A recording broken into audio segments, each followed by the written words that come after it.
За хөрх өдөр сувгтаа тавтаа морил 2025 оны 7 сарын 29-ний орой мэндийг хүргэе. За өнөөдөр болохоор энэ дугаараараа ямар газар орны сонирхолтой баримт түүх хачир мэдээлүүдийг хүргэх вэ гэхээр сонирхолтой газар байгаа, маш сонирхолтой газар. Энэ нь болохоор за манай Монголын хамгийн өндөр хүрхрээний талаар та бүхэндээ бас товчхон мэдээлэл болон домгуудыг хүргээд явна. Энэ хүрхрээтэй холбоотой нэг сонирхолтой домг нь юу байсан бэ гэхээр энд очоод ингээд хайр сэтгэлээ юм уу үр хүүхэдтэй болгож өгөөч, бид хоёрын гэрлэлтийг бат бөх байлгаж өгөөч гэж ингэж гуйхаар тэрийг биелүүлдэг гэсэн юм домог байгаа байхгүй.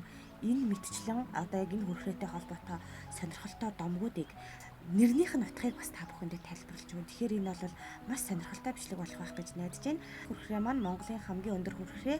За 70 метрээс ус нь ингэж доошо буудгаараа Монголын хамгийн өндөр хүрхрээнд тооцогддог. Ер нь бол нөгөө гадаадын гой хүрхрээтэй дүүхээр хэмжээний ийм гой үзэсгэлэнтэй байгальд оршдог хүрхрээ гэж та бүхэн маань бас ойлгож болох нь. Би яг арсан хүрхрээ талаар ийм юм домгуудыг олж мэдлээ. Та хэд маань ямар домог олж мэдсэн бэ гэдэг ингээд бусдаа хуваалцах зорилготой юм сувг шүү. Тэгэхээр та бүхэн манаас сэрийг зөвөр ойлгоорой. Хамгийн эхлээд арсаа гэдэг нэрнийхэн талаар та бүхэндээс товчхон мэдээлэл хүргэе. Та хэд яг арсаа хүрхрээ гэхээр юу гэж бодож байна? Яг ямар утгатай үг юм шиг санагдаж байна. Эхлээд би болохоор арсаа гэхээр нэг тийм арслан марслаа яг тийм л юм ингэж бодогдчихсэн чинь үнэхээр яг миний бас бодсонтой холбоотой домгууд бас энд орж ирдэг юм лээ. Тэгэхээр та бүхэнд яг арсаа гэдэг үгийг эхлээд тайлбарлаад өгье. Яг нутгийн ардууд нь болохоор яг арсаа хүрхрээний нэрний утгыг хоёр өөр тайлбараар тайлбарладаг юм лээ. Хамгийн их түгээмэл тайлбарладаг хоёр өөр тайлбарыг та бүхэндээ хүргэнэ гэсэн.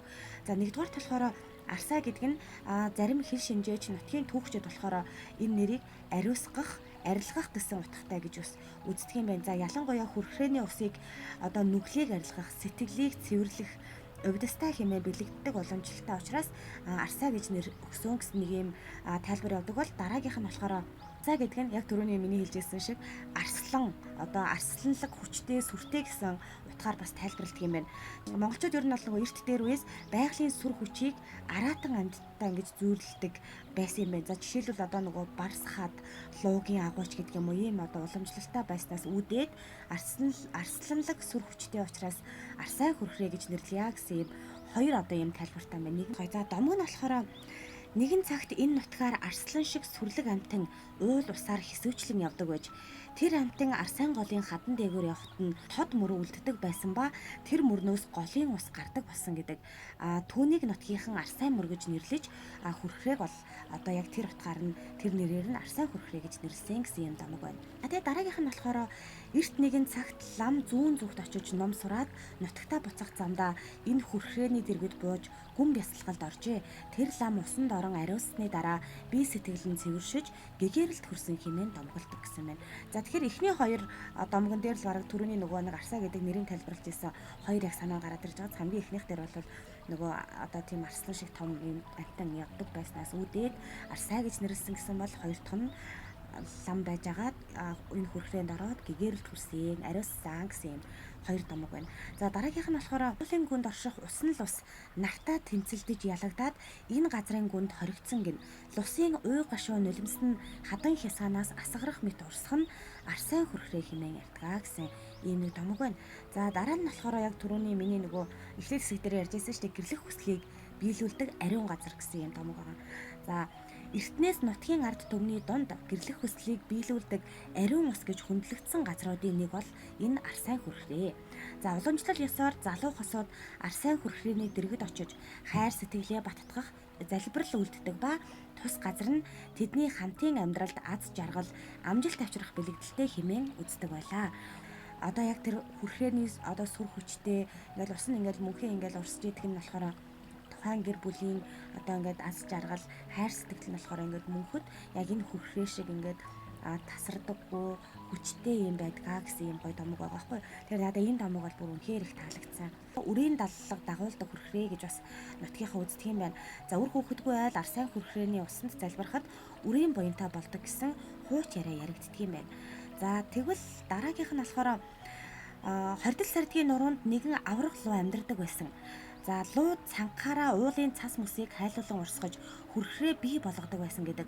Нэг удаа хүмүүс лууг хараад араас нь хөөж ихэлсэн ч луу арсайн голын ихэнд ирээд алга болсон гэдэг. Үүнээс хойш нутгийнхан арсайн хүрхрээ бол луугийн нүдний ус гэж үздэг болсон юм байна. За дараагийнх нь болохоор энэ болохоор нэг тийм аимшигын чим шиг, гоё чим шиг нэг тийм домог. Гэхдээ энийг домог учраас яг үнэн худлааг нь бол мэдэхгүй шүү дээ. Гэхдээ би бол яг ийм домог олж сонсноор та хэдтэй хуваалцаж байгаа шүү. Энэ домог нь болохоор хүрхрээр очих хүмүүсийг заримдаа үсээ задгаалсан эмгэн дагуулж яваад гинэт алга болдог хэмээх домог байдаг гинэ. Энэ гэхдээ бүр сонирн багаз. Тэгэнгүүтээ яг энэ эмгэн бол тухайн газар орны сахиус, за эсвэл одоо замч лусын дүр гэж бол хүмүүс ярьж одоо томголдох юм байна л да. Тэгэхээр энэ гэхдээ бас арай ч ингээд харанхуй шүн одоо арсайн хүрхрээр рүү явж байхад гинт тэгэл ус одоо зам заадаг эмгэн нь бас гараад ирэхгүй л ах. Гэхдээ энэ бас их гоё ч юм шиг, амар ч юм шиг юм домог. Гэхдээ яг амар ч гэхээсээ илүү ер нь бол нөгөө нэг одоо амтнаар ч юм уу, хүнээр ч юм уу нөгөө ус тухайн уулын эзэн савдгууд нь ингээд амтнаар ингээд гарч ирдэг гэж болол маш олон домог ингээд хууч ярианд байдаг. Гэхдээ яг л тэрнтэй ижилхэн. Гэхдээ бас жоохон сонсоход эвгүй байгааз яг орой тэр тухайлбал тэр арсайн хүрхрээгээр рүүгээ ингээд гоёын үзгээл явж хахад гинт ингээд өсөө задгаалсан юмган гараад ирэхээр бид нар яг тэрийг магадгүй энэ домгийг сонсоогүй хүмүүс бол бас сонирн болохоор байгаа зү. За дараагийнх нь болохоор энэ сүүлийнхэн шүү.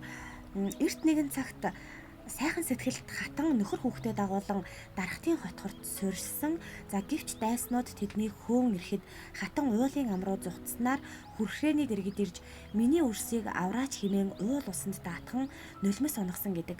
За түүний нулимс энэ хүрхрээ болон урсаж ихэсэн тул хүрхрээний ус заримдаа зөөлөн чимээтэй, заримдаа ингэж гунигтай мэт ингэж айдуухан зөөлөн урсдаг гэж бас хүмүүс үздэг юм байна. За тэгэхээр ерөнхийдөө бүгдээрээ домгуудаа сонссон чинь одоо яг нэртэй нь холбоод үзэхээр ер нь бол нөгөө арслан шиг том одоо сүрлэг амтай явсан. Эсвэл бол одоо яг энэ нутагт ингээд том луу амьдардаг байсан. Ингээд тэгэхээр бас нэлээд нөгөө сүр хүчтэй юм амт энэ домогт орсон учраас бас яг тэрнгээр нь арсайн хүрхрээ нөө сүр хүчийг бэлэгдээд арсайн хүрхрээ гэж бас нэрлсэн байх боломжтой юм шиг санагдлаа. Дараагийнх нь болохоор арилгах, ариусгах гэдэг ийм үгнээс гаралтай гэхээр энэ дэр бас тэр домгууд бас орж ирж байгаа байхгүй. Адарчин явж байгаад энэ усанд ороод ариуссан, гэгэрэлт хөрсөн. За дараагийнх нь болохоор ариун ус учраас одоо хүүхэд үр хүүхэдгүй айлд үр хүүхэд дууддаг. За тэгээд залуу асуудад аз жаргал бэлгэлдэг гэсэн яг ингээд хүмүүсийг ариусгах, цэвэрлэх одоо ийм гой домгууд бас ингээд яг нэртэйгээ ингээд авцалдаа уялдаа холбоотойгоор ингээд орж ирсэн байгааз арсайн хүрхрээтэй холбоотой сонирхолтой нэг цөөхөн хэдэн баримтыг хэлж өгөөд өнөөдрийнхөө бичлэгийг дуусгая. За ер нь бол 20 сар дахь орших арсайн хүрхрээ өндрөөрөө одоо улаан цатгаланг бол хүмүүс маш сайн мэддэг шүү дээ. Улаан цатгалан бол за үер ус ихтэй жил бол 25 метрээс ингээд урсдаг бол арсайн хүрхрээ болохоор одоо бас үер ус ихтэй ингээд урсгал одоо сайтай жил болохоор 70 метрээс гэхээр бурам нугасантай тэнцүү тийм өндөрөөс буудаг учраас энэ бол нөгөө Монголын хамгийн өндөр хүрхрээ болсон. Мөн одоо нөгөө гадаадын үзэсгэлэнтэй хүрхрээнүүдийн ерөнхийдөө бол энэ тэнцвүүц хүрхрээ гэж бас яг энэ арсайн хүрхрээ хизээ бий болсон юм бэ, хизээ үүссэн юм бэ гэхээр энэ бас их сонирхолтой мэдээлэл. За геологчдын үзэж байгаагаар бол энэ хүрхрээ орчмын газар зүйн тогтцсон 250-аас 500 сая жилийн өмнөх байгалийн хүчний нөлөөгөөр хэлбэржиж эхэлсэн байж болзошгүй гэж байгаа. Одоогийн хүрхрээний хэлбэр усны зам нь жөө мөсдөлгийн дараах үе буюу 10,000-аас 15,000 жилийн өмнө тогтсон гэж судлаачид үздэг. Түүхэн их сурвалжуудад болохоор арсайн хүрхрээ тодорхой одоо он цагтаагаар бол тэмдэглэгдээгүй, харин 20 дугаар зууны дунд үеэс байгалийн үзэсгэлэнт газар хэмээн тэмдэглэгдэж аялал жуулчлал байгаль хамгааллын судалгаанд орж эхэлсэн. Тэгэхээр ер нь бол яг 20 дугаар зуунаас бол за яг ийм гоё газар байд юм байна гэдгийг тэмдэглэж гисэн. За тэгэхээр ер нь бол энэ арсайн хүрхрээ болохоор маш их домогтой, хууч яриатай. За тэгээд мэдээж ингээд бас танай мэдхгүй байж магадгүй бас олон мэдээллүүдийг багтаасан үнээр ариун төвхтэй юм гоё газар юм. За тэгвэл та бүхэн маань бас энэ арсайн хүрхрээн дээр очиж исэн бол за танд ингээ магадгүй гоё авсан зураг ч юм уу тий байдаг бол бидэнд бас ингээд хуваалцаарай, комент хэсэг сэтгэл төлөвлөлтэйгээрээ өнөөдрийн одоо ярьсан дугаар маань та бүхэнд бас таалагдсан байх гэж бодож байна. За дараагийн дугаараар та хэд манаас ямар сонирхолтой газруудын тухай домог сонсомоор байна, хууч яриа сонсомоор байна. Тэрийгээ бас доор сэтгэл хэсэгт бичээд үлдээгээд өгөөрэй. Тэгээ сувгтайгаа нэгтээрээ энэ дугаараар эргэж уулзтлаа. Түр баяртай.